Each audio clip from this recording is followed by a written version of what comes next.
Esta patología es propia de la edad juvenil. Si bien el dolor no tiene características específicas, existen ciertos indicios que nos hacen sospecharla. El diagnóstico y tratamiento temprano en general se acompañan de un buen pronóstico. Como sabemos, en la infancia la cadera, como en otros huesos, tiene su disco epifisario de osificación. Es radiotransparente porque está formado por células óseas inmaduras, sin depósito de calcio, los osteoblastos. A partir de los mismos el hueso crece. Cuando el niño entra en la pubertad, las hormonas sexuales inducen al cierre del cartílago, completando el crecimiento. Pero antes de que se cierre el cartílago y por causas aún no completamente establecidas, hay un reblandecimiento del mismo, lo que produce un deslizamiento de la metáfisis sobre la epífisis. Los objetivos tienen que ver con el desempeño de ustedes como médicos generalistas en los centros de rotación y en el primer nivel de atención. El desempeño en estos casos consistirá en elaborar una adecuada referencia a los centros especializados, explicando al especialista de manera adecuada los signos recabados por la clínica y los medios de diagnóstico disponibles. Deberán capacitarse también para informar a los padres los motivos de la derivación con la mejor empatía y una clara y entendible explicación. Esta es una patología típica de la infancia tardía, donde se dan los últimos picos de crecimiento. En la mitad de los casos, el paciente consulta por trauma, lo que nos induce a buscar de alguna lesión, perdiendo de vista la sospecha inicial. Ya habíamos dicho algo sobre la etiología, pero estos factores acompañan con frecuencia y están relacionados fundamentalmente con aspectos hormonales. Recuerden, el incremento de las hormonas esteroides, como las sexuales, inducen al cierre de los discos de osificación. Esta es la secuencia etiopatológica y está presente en la mayoría de los casos. Hay una alteración de la placa de crecimiento de la cabeza femoral, como habíamos dicho, a nivel del disco epifisario de osificación. Eso produce el desplazamiento de la epífisis sobre el cuello femoral, el deslizamiento.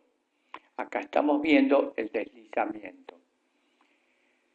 Hay una disminución, como consecuencia se produce una disminución del ángulo de inclinación de la cadera, hay un desplazamiento superior y anterior del cuello femoral, mientras la cabeza conserva su relación normal con el acetábulo.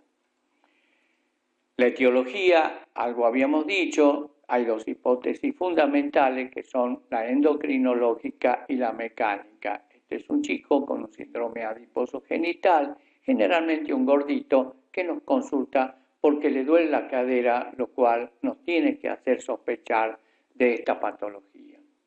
El paciente entonces consulta por dolor y renguera. Si lo examinamos, comprobamos que en la cadera tiene una limitación dolorosa a la rotación interna, lo mismo que la abducción. El acortamiento relativo del miembro se debe a que lo mantiene flexionado para evitar el apoyo que le provoca el dolor. Esta es la maniobra de toma. El paciente en decúbito ventral no muestra la cadera flexionada debido a que lo compensa con una flexión de la columna lumbar. Al levantar el miembro contralateral disminuye la lordosis compensadora y se expresa la flexión en la cadera comprometida. El dolor es de intensidad variable, tiene un inicio agudo. El dolor parecería ser una fractura de cadera en los cuadros agudos. Se considera aguda una evolución de menos de 3 semanas. Las caderas están en rotación externa, en la epifisiolisis crónica, el dolor es menos intenso, especialmente cuando el paciente mantiene unida la fisis. Hay una etapa de predeslizamiento que se caracteriza, como acabamos dicho, por una impotencia funcional, el dolor es menos intenso y siempre hay una limitación en la rotación interna. La cosa rara del adolescente es cuando hay un aumento del ángulo entre el cuello y la diáfisis. Si se traza una línea desde el trocánter mayor paralela al cuello femoral, Vemos que en este caso no toca la cabeza como lo hace en condiciones normales. Los grados se incrementan de acuerdo al grado de deslizamiento. Hay ciertos signos que nos ayudan para hacer un diagnóstico precoz. Lo primero que nos hace sospechar es el dolor, que a veces al comienzo no es tan intenso comparada con la otra cadera contralateral. Acá hay una menor altura de la placa epifisaria y la metáfisis del cuello femoral es más ancha en la cadera que está comprometida. La línea de Klein no pasa por la cabeza femoral.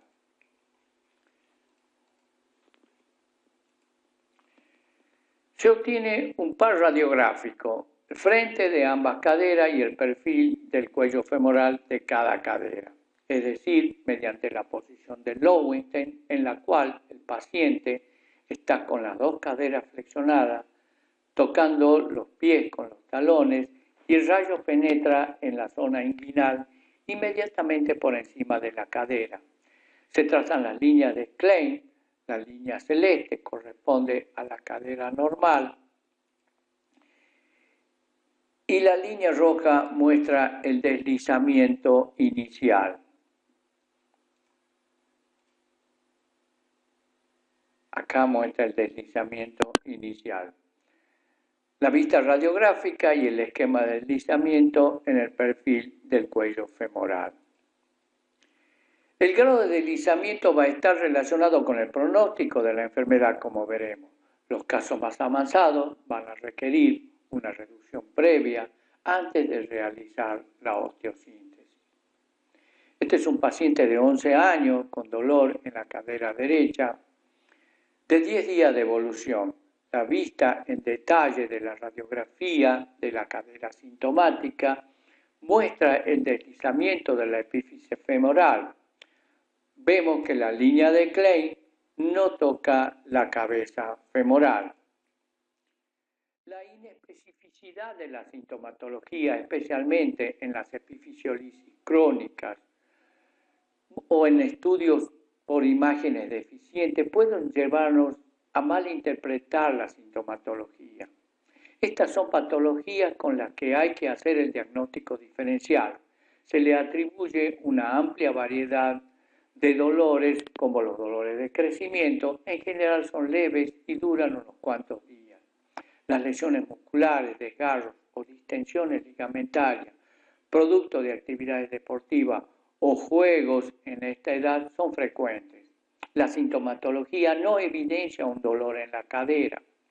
La fiebre reumática tiene un antecedente de infección estreptocóxica, generalmente por dolor en la garganta, con angina. La artritis reumatoidea infantil compromete simultáneamente otras articulaciones. El paciente puede manifestar dolor referido en la rodilla. Al palpar la tuberosidad anterior de la tibia, tenemos que descartar la enfermedad de Ugus-Latter, que se da también en esta edad y que se debe a la tracción sobre la tuberosidad anterior de la tibia por parte del tendón rotuliano durante el crecimiento brusco del niño. El pronóstico va a depender del grado de desplazamiento y de la precocidad del tratamiento y del tipo de tratamiento que se realice.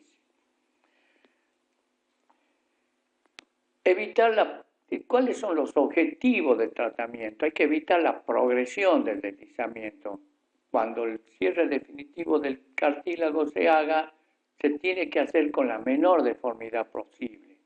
El tratamiento, por lo tanto, es quirúrgico y es precoz. En el predeslizamiento y en los casos 1 y 2, como habíamos dicho, se fija la epífisis como está, sin reducción, por medio de tornillos roscados acanalados. En periodos 3 y 4 se tiene que hacer previamente una reducción suave y luego osteosíntesis. En los casos inveterados, ya que el diagnóstico fue tardío, es necesario realizar osteotomía. Las complicaciones, por supuesto, la artrosis de cadera, el deslizamiento sin corrección afecta a la mecánica de la articulación y compromete la distribución de las cargas. Por lo tanto, el deterioro del cartílago articular va a ser precoz. Por supuesto, la renguera, eso se debe al acortamiento del miembro. En los casos inveterados, prácticamente queda estructurada, lo mismo que deformidades compensadoras, como la actitud escoliótica, la rodilla en flexión y el pie en equino. Esto es una cadera artrósica, una secuela y una epifisiolisis de cadera con un proceso importante, lo cual nos lleva a un acortamiento y a un dolor intenso. Esta cadera tiene que fijarse, ya sea por un reemplazo articular o una artrodesis si se presenta en una edad temprana. Bueno, eso es todo de epifisiolisis de cadera.